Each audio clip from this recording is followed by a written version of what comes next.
Hello student, previous lecture में हम लोगों ने fractional part function and least integer function discuss किया था। इस लेक्चर में हम लोग डिस्कस करेंगे range of function. Okay, range के लिए कोई पर्टिकुलर मेथड नहीं है। क्वेश्चन कैसा है उस पर डिपेंड करता है कौन सी मेथड अप्लाई होगी और कौन सी मेथड अप्लाई नहीं होगी। सपोज़ आप लोगों ने ट्रिग्नोमेट्री में ए साइन एक्स या फिर a cos x b cos x, a sine x plus b cos x, इस फंक्शन की रेंज क्या थी? -r2 plus r, where r is equals to root a square plus b square. Okay, और x plus 1/x की range कैसे निकालते थे आप लोग? x belongs to r plus, यहाँ पे गिवन है। तो यहाँ पे दो रेसिप्रोकल फंक्शन गिवन है, आप यहाँ पे am ग्रेटर और इक्वल्स टू gm का यूज़ करते थे। सीक्वेंस एंड सीरीज में भी हम लोगों ने कुछ रेंज के क्वेश्चन देखे थे, ट्रिग्नोमेट्री में भी देखे थे। ओके, यहाँ पे हम पर्टिकुलर सारा कंटेंट 11-12 का यूज़ करेंगे रेंज निकालने के लिए। ओके, 1 बाय 1 क्वेश्चन से मैं आप लोगों को एक्सप्लेन करूँगा रेंज कौन से क्वेश्चन में कैसे निकालनी है। ओके, इसमें मोनोटोनोसिटी का भी यूज़ होगा और वो आप लोग चैप्टर 6 एप्लीकेशन ऑफ डेरिवेटिव में स्टडी करोगे। ओके, मैक्सिमा एंड मिनिमा भी यूज़ होगा, लेकिन 1 बाय 1 हम क्वेश्चन देखते हैं और फिर डिस्कस करते हैं। सपोज फर्स्ट क्वेश्चन आपको गिवन है, y is equal, find the range of y is equals to x minus fractional integer part x upon 1 minus integer part x plus x। ये फंक्शन है, इसकी रेंज निकालनी है। यहाँ पे आप लोगों को पता है x minus integer part x यानी फ्रैक्शनल पार्ट x होता है 1, और यहाँ पे भी x माइनस इंटीजर यानी फ्रैक्शनल पार्ट x। ओके, अब यहाँ से आप लोगों को इस क्वेश्चन में राइट साइड में जो क्वेश्चन गिवन है, राइट साइड में जो फंक्शन गिवन है उसकी रेंज पता है। जैसे कि fractional part x lies in between 0 to 1, 0 पे क्लोज एंड 1 पे open.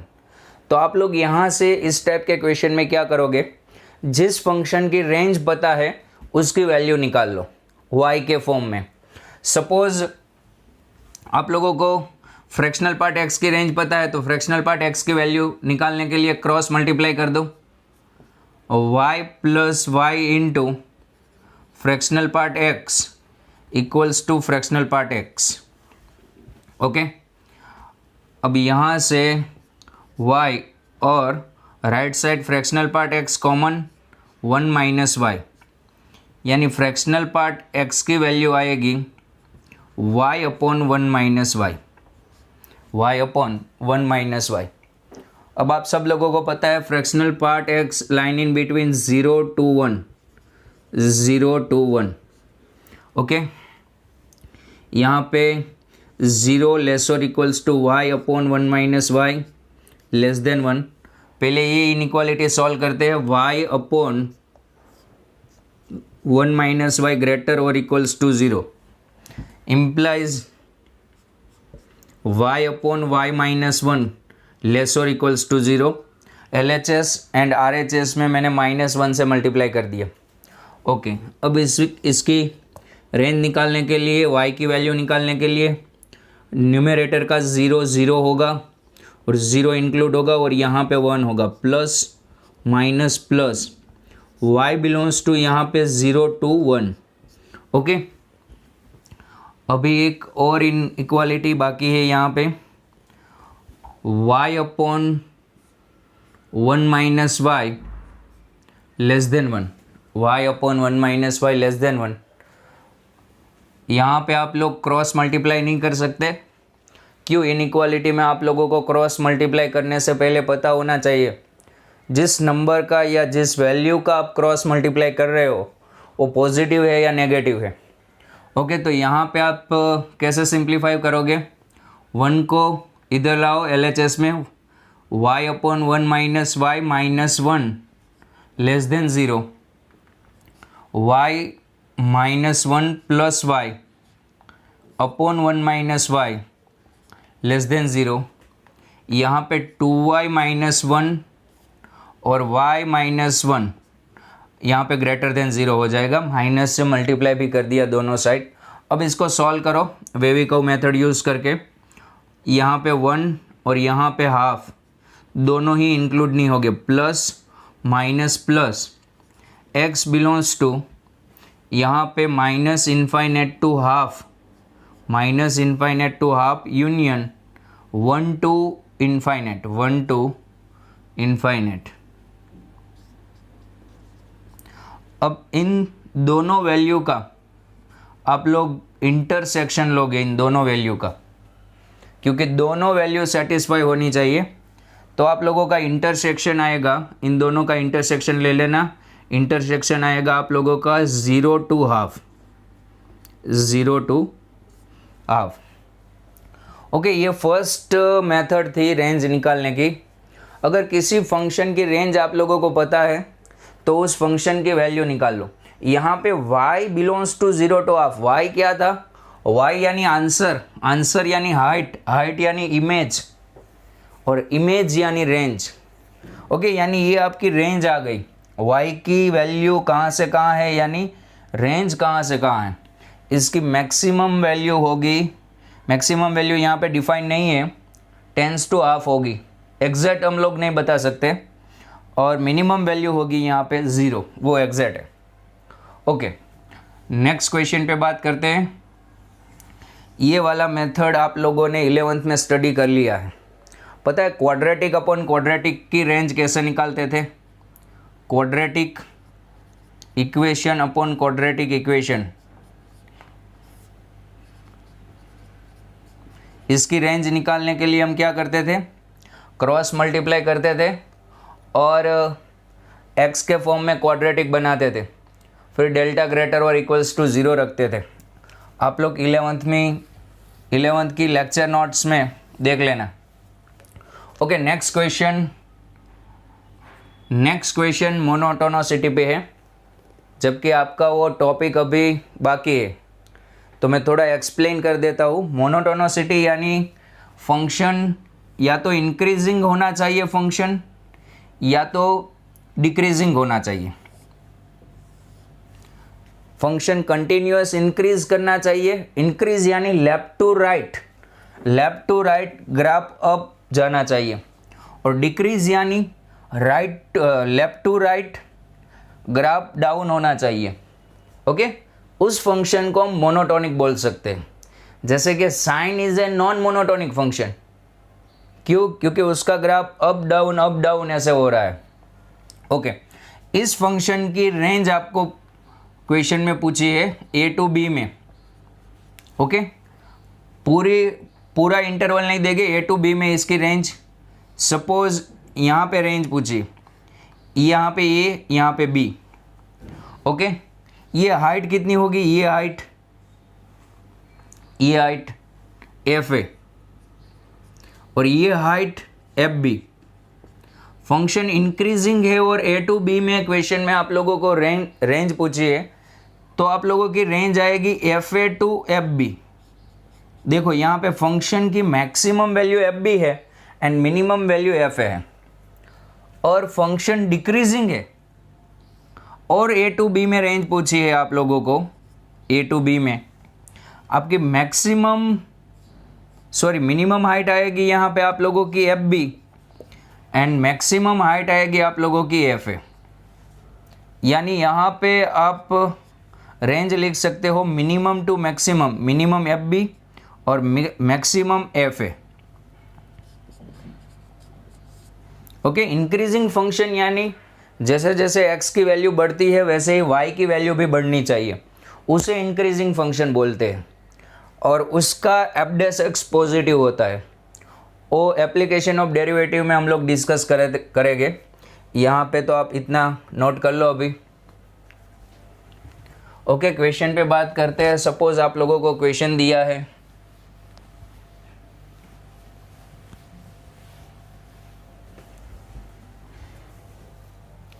F x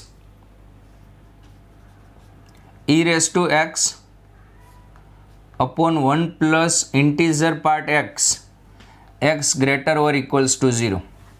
okay, positive number के लिए ये फंक्शन इंक्रीजिंग है। वो कैसे पता चलेगा वो आप लोग एप्लीकेशन ऑफ डेरिवेटिव में देखोगे, लेकिन थोड़ा आप यहाँ पे लॉजिक लगाओ। सपोज आप लोग यहाँ पे x की वैल्यू 1 रखोगे, f1 f2 f3 1 बाय 1 ऐसे वैल्यू इंक्रीज करते जाओ x की, यानी f1 की जो वैल्यू होगी उससे f2 ग्रेटर होगा, f3 उससे ग्रेटर होगा, यानी यहाँ पे ये फंक्शन कैसा होगा, इंक्रीजिंग फंक्शन होगा। ओके, और इंक्रीजिंग फंक्शन का एक डमी ग्राफ आप लोग बना दो कोई भी। ओके, इंक्रीजिंग फंक्शन का ग्राफ ये है। ओके, ये इंक्रीजिंग फंक्शन का ग्राफ है। आप लोगों को पॉजिटिव नंबर पे बात करनी है, यानी मिनिमम वैल्यू क्या होगी उसकी, मिनिमम वैल्यू ये होगी, और मैक्सिमम वैल्यू आप देख रहे हैं कहाँ तक जाएगी, इनफाइनाइट तक। ओके, f0 कितना होगा, f0 होगा e रेस टू 0, f0 की वैल्यू निकालो, e raise to 0 1 upon 1 plus 0 यानी 1 by 1 1। Okay, minimum value direct में रेंज ही लिखता हूँ 1 टू इनफाइनाइट। ओके, आप लोगों को कैसे पता चला इंक्रीजिंग फंक्शन है, x की वैल्यू पुट करने पर पता चलेगा। ओके, थर्ड क्वेश्चन है y is equals to root, y is equals to, और यहाँ पे y is equals to root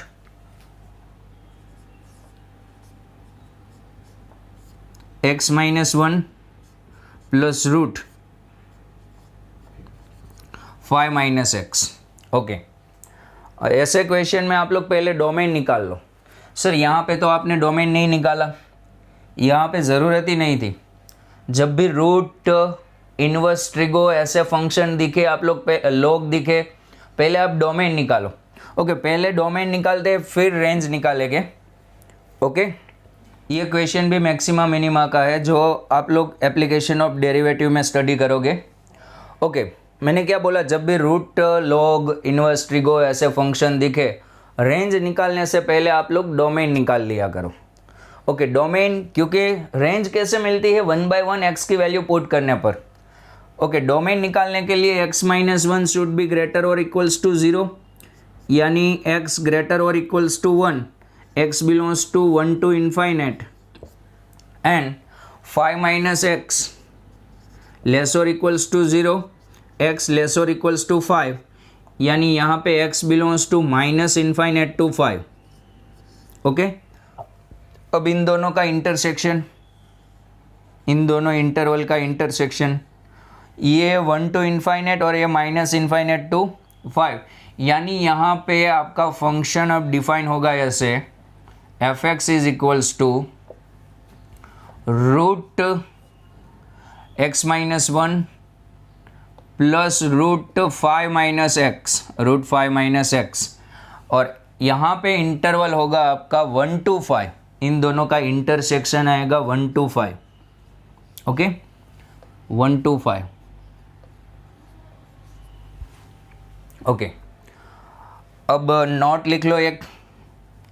suppose कोई आपको फंक्शन गिवन है एफ एक्स, कोई भी फंक्शन गिवन है आप लोगों को यहाँ पे, और x belongs to a to b ऐसा गिवन है, क्लोज इंटरवल। आप लोगों को क्या करना है, मैक्सिमम एंड मिनिमम वैल्यू निकालने के लिए एफ डैश एक्स को 0 रख दो। एफ डैश एक्स को 0 रखने पर x की कुछ वैल्यू आएगी, अल्फ़ा 1, अल्फ़ा 2, अल्फ़ा 3। वो वैल्यू आप लोग फंक्शन में रख देना, f alpha 1, f alpha 2 up to f alpha 3 up to f alpha n, सारी वैल्यू फंक्शन में रख देना।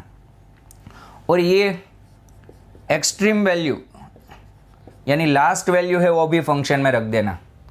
यहाँ से आप लोगों को मैक्सिमम एंड मिनिमम वैल्यू मिल जाएगी। ये पूरा मेथड है जो हम लोग एप्लीकेशन ऑफ डेरिवेटिव में स्टडी करेंगे।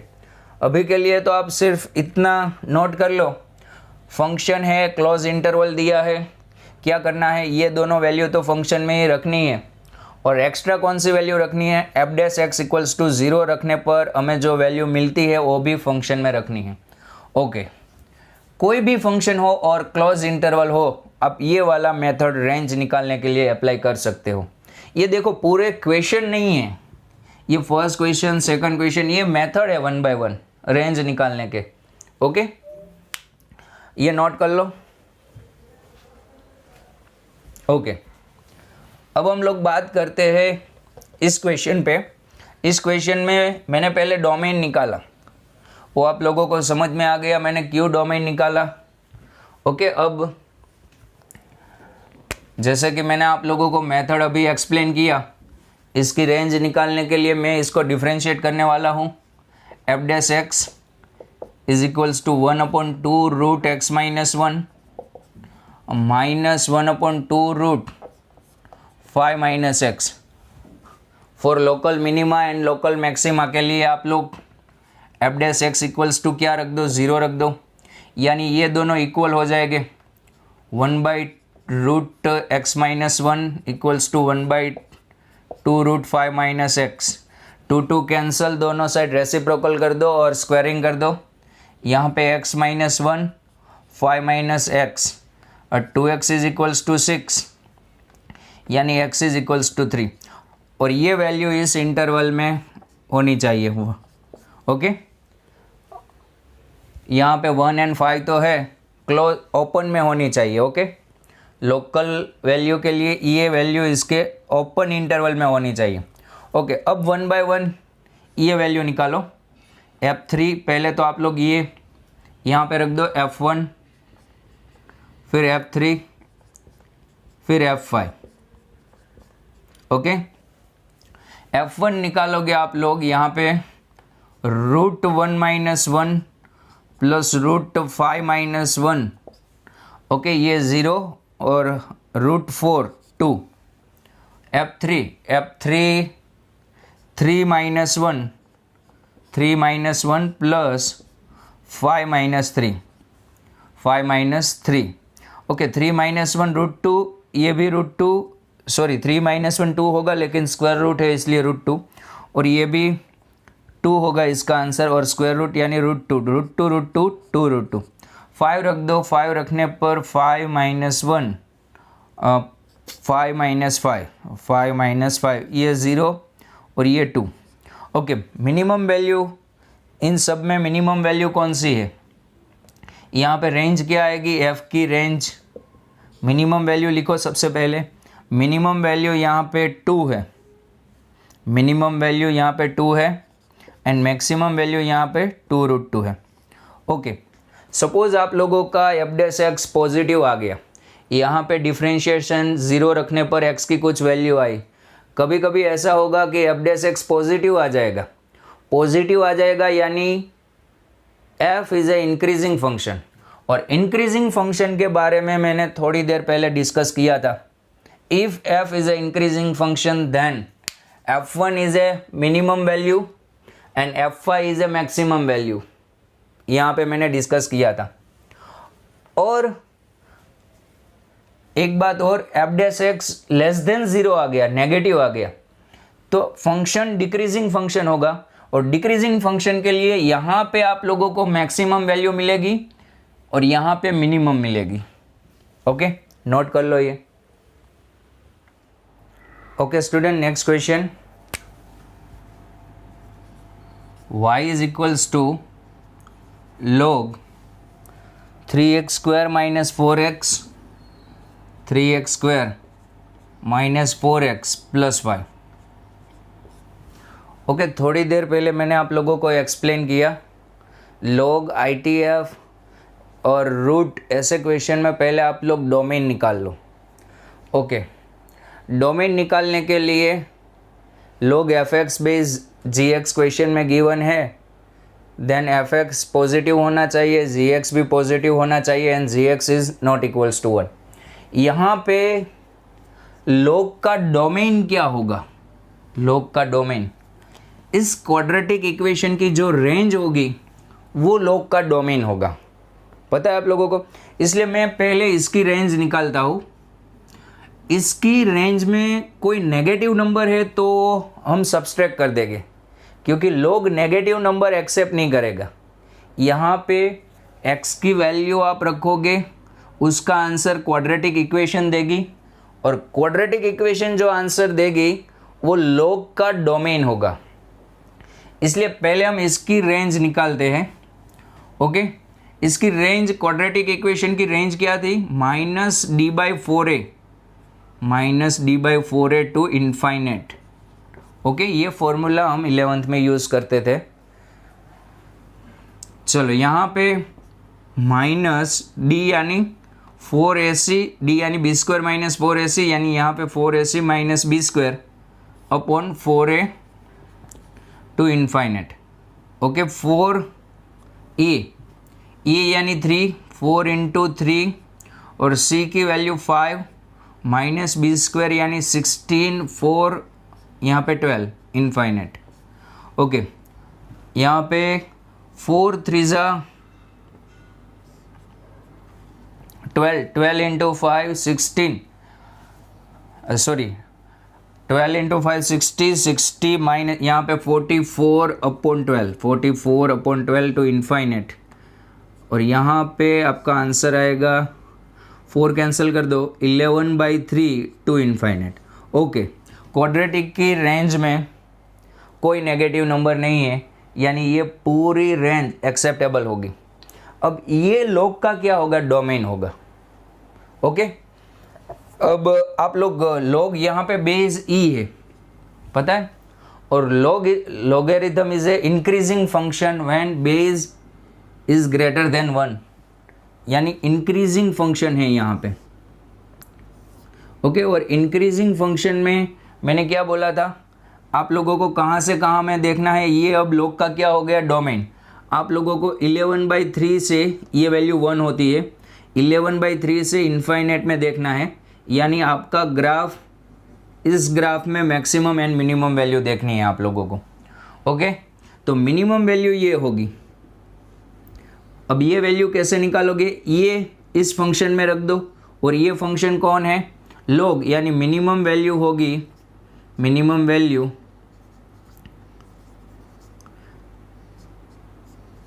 और मैक्सिमम वैल्यू इनफाइनेट, यानी इसकी रेंज आएगी log 11/3 टू इनफाइनेट। ओके, ऐसे आप लोग रेंज निकाल सकते हो। ओके, एक और क्वेश्चन पे बात करते हैं। सपोज क्वेश्चन गिवन है आप लोगों को, fx is equals to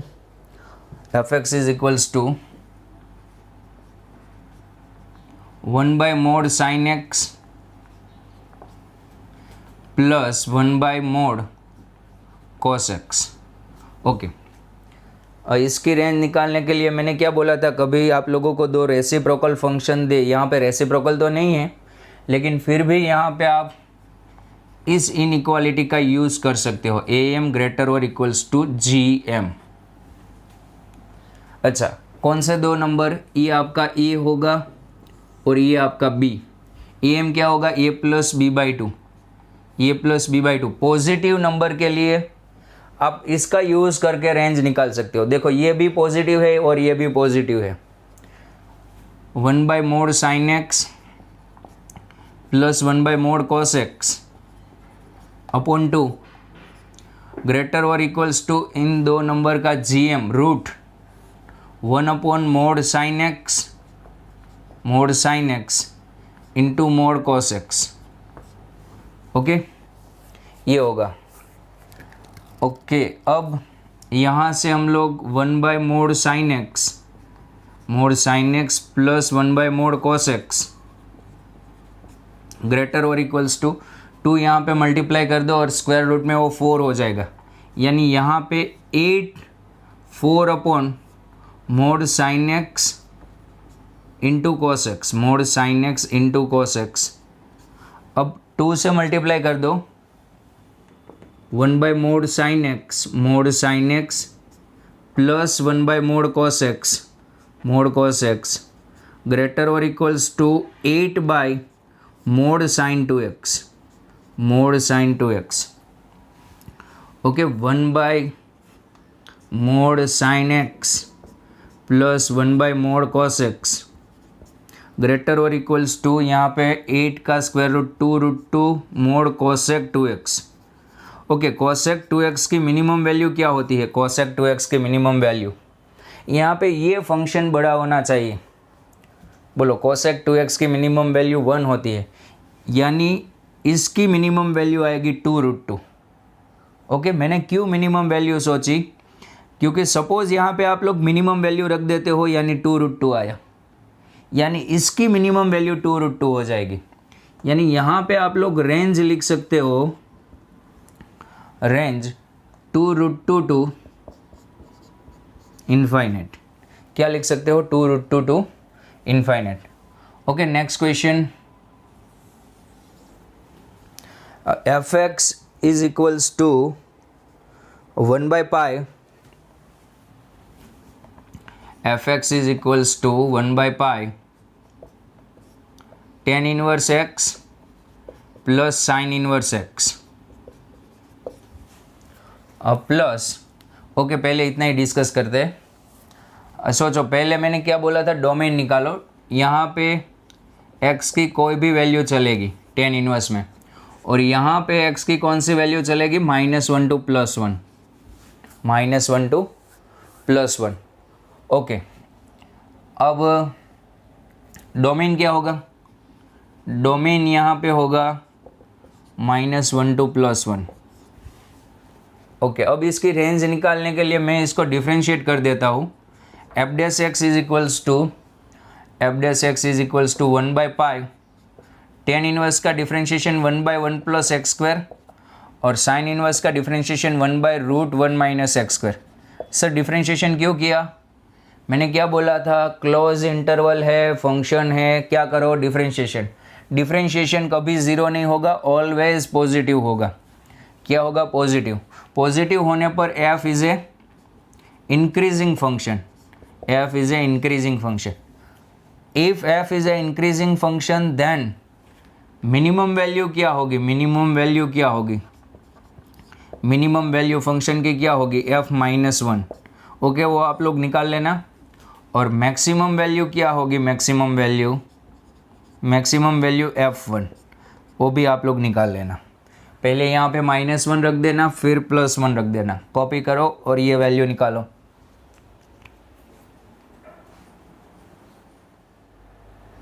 okay student, हमारा नेक्स्ट टॉपिक है identical function.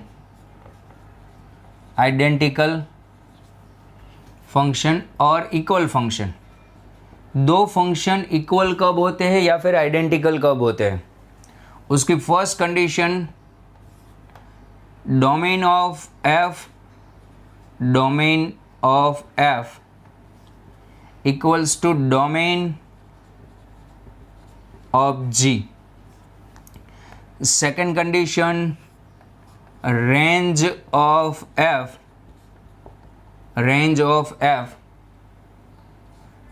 equals to range of G, and third condition, fx equals to gx, then f and g are identical function or equal function। Okay वैसे तो second and third same ही है, fx equals to gx यानी दोनों की range ही होती है।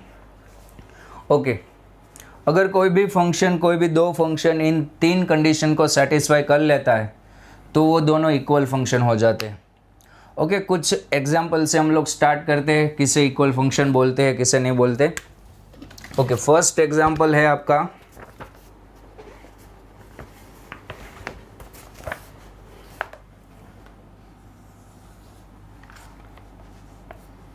fx is equals to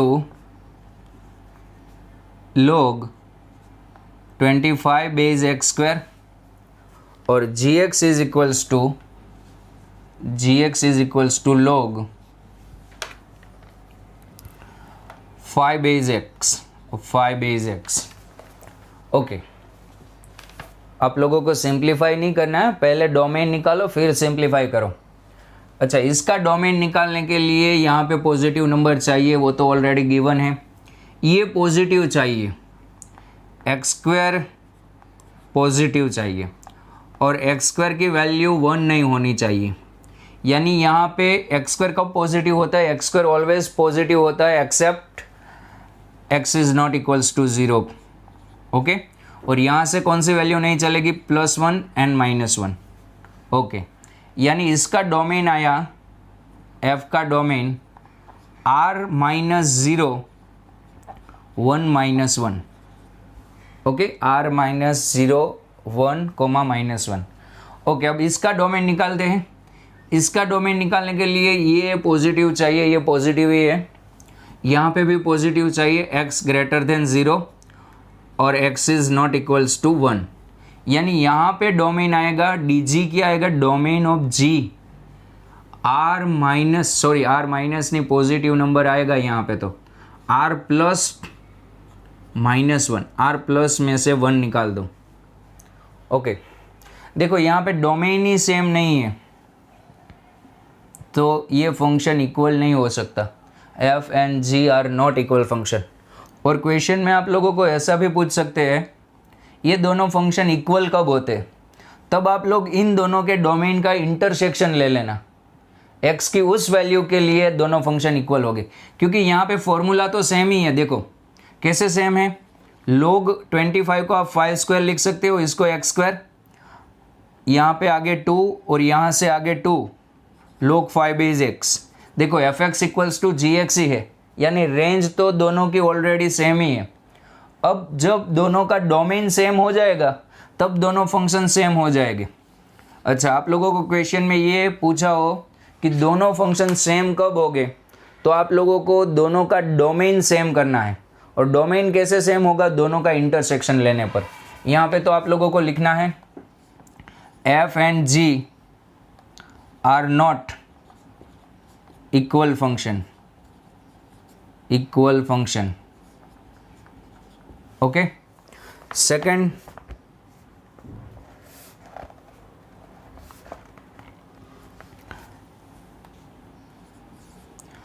f(x) given है आप लोगों को sine inverse sine x, sine inverse sine x। Okay, और gx sine x sine of sine inverse x। Okay, यहाँ पे डोमेन बोलो f का, f का डोमेन। ओके, यहाँ पे x की कौन सी वैल्यू आएगी? सारी value, x belongs to r, क्योंकि यहाँ पे x पहले साइन फंक्शन में एंटर होगा, यानी साइन का डोमेन जो होता है वही f का डोमेन होगा। और यहाँ पे g का डोमेन, ओके, g का डोमेन पहले x किस फंक्शन में एंटर होगा? साइन इनवर्स में, यानी साइन इनवर्स का जो डोमेन होता है वही gx का डोमेन होगा। ओके, यानी यहाँ पे डोमेन आएगा -1 to 1।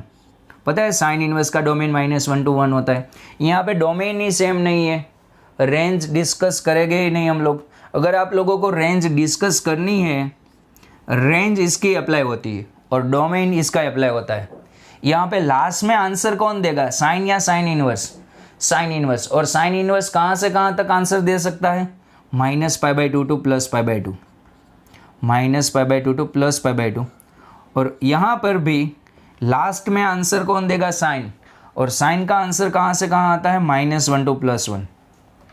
यानी ये दोनों फंक्शन इक्वल नहीं है। आप लोग लिख देना f and g are not equal function, equal function. Okay, यहाँ से ही आप लोगों को पता चल गया था। Third, f(x) is equals to log e raise to x और gx is equals to e raise to log e base x, log x base e। यहाँ पे डोमेन क्या होगा? आप x की कौन सी वैल्यू पुट कर सकते हो? कोई भी, क्योंकि यहाँ पे कोई भी वैल्यू रख दो फंक्शन डिफाइन ही होगा, यानी यहाँ पे डोमेन आएगा आर और यहाँ पे डोमेन क्या आएगा, पॉजिटिव नंबर आएगा, क्योंकि यहाँ पे आप लोग नेगेटिव वैल्यू नहीं रख सकते, यानी यहाँ पे डोमेन आएगा आर प्लस। और वैसे देखा जाए तो दोनों फंक्शन सेम ही है, यहाँ से x आगे आ जाएगा यानी f x equals to x हो जाएगा और जी एक्स में ई और log दोनों निकल जाएंगे और g x equals to x आ जाएगा। दोनों की रेंज सेम ही होगी। आप इसको थोड़ा सिंप्लीफाई कर दो, f x equals to g x हो जाएगा। लेकिन मैंने क्या बोला था, सिंप्लीफाई करने से पहले आप लोग डोमेन चेक करो फिर सिंप्लीफाई करो। और यहाँ पे मैंने डोमेन चेक किया, दोनों का डोमेन ही सेम नहीं है, रेंज सेम है दोनों की। ओके, यहाँ पे भी इक्वल नहीं होगा, आप लोग लिख लेना। Next,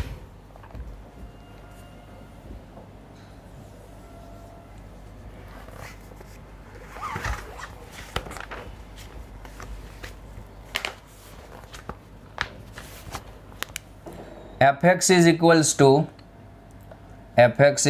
to sec inverse x plus cosec inverse x और g x is equals to pi by 2। Okay, आप सब लोगों को पता है एफ एक्स का आंसर भी पाई बाई 2 होगा। लेकिन मैंने क्या बोला था, सिंप्लीफाई करने से पहले डोमेन डिसाइड करो। यहाँ पे x की कौन सी वैल्यू अप्लाई होगी, ये, और यहाँ पे भी ये वैल्यू अप्लाई होगी, यानी डोमेन क्या आएगा, r minus minus 1 to 1। Okay, r minus minus 1 to 1। और यहाँ पे क्या आएगा डोमेन, यहाँ पे तो आप x की कोई भी वैल्यू रख सकते हो। देखो x की कोई भी वैल्यू रख दो, ये पाई बाई 2 ही आएगा।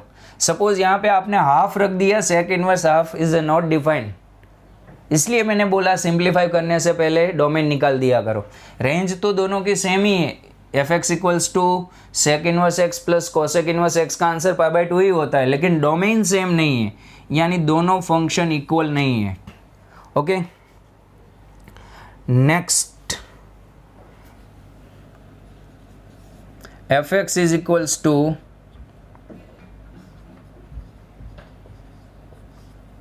and gx is equals to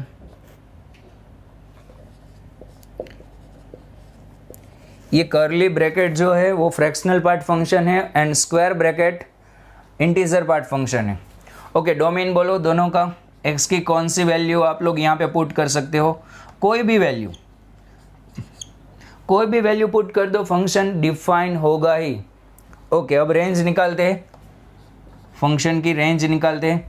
okay, suppose आपने x की कोई वैल्यू फंक्शन में यहाँ पर पुट कर दी, तो ये आंसर 0 to 1 में आएगा, ये आंसर 0 to 1 में आएगा, क्योंकि fractional part x only fraction value देगा और उस फ्रैक्शन वैल्यू का डब्बा यानी इंटीजर पार्ट क्या हो जाएगा, 0, यानी इसकी रेंज में ओनली 0। वैसे ही यहाँ पे अब x की कोई भी वैल्यू यहाँ पे पुट कर दो, ये इंटीजर आंसर देगा। क्या आंसर देगा, इंटीजर, और इंटीजर का फ्रैक्शनल पार्ट क्या होगा, 0। आपको ऐसे समझ में नहीं आ रहा है तो x इज इक्वल्स टू 3.4, 5.4, 6.4, 6.8 कोई भी वैल्यू रख के देख लेना, रेंज में एक ही एलिमेंट आएगा, 0। यहाँ पे आप लोग लिख सकते हो f and g are equal function. Okay, f and g are equal function. Equation आप लोग ट्राई करो, f x is equals to cot square x into cos square x और g x is equals to cot square x minus cos square x. Okay, domain के लिए sine x is not equals to 0, यहाँ पे इसका domain क्या आएगा, r minus n pi. Sir आपने N पाई क्यों सब्सट्रैक्ट किया, क्योंकि कोट यानी क्या होता है, कोट यानी कोस अपॉन साइन, और कोट कब डिफाइन होगा, sine x is not equals to 0, sine x is not equals to 0 then x is not equals to n pi. Okay, यहाँ पे भी वैसे ही डी जी, ओके, वो भी क्या होगा, r माइनस एन पाई। अब ये दोनों सेम ही है formula, f x equals to g x हो गया तो दोनों फंक्शन सेम हो जाएंगे। आप लोग देखो सेम कैसे प्रूव करोगे। कॉट स्क्वायर को क्या लिखना, जी एक्स का सिंप्लीफाई कर देना, एफ एक्स आ जाएगा। कॉट स्क्वायर को लिख देना cos square x upon sine square x, फिर cos square x common, 1/sin square को cos x स्क्वायर एक्स लिख देना और cos x square x -1 cot square हो जाएगा। ओके, रेंज के लिए आप लोग ट्राई करो, जी एक्स को सिंप्लीफाई करो, ये कॉपी कर दो।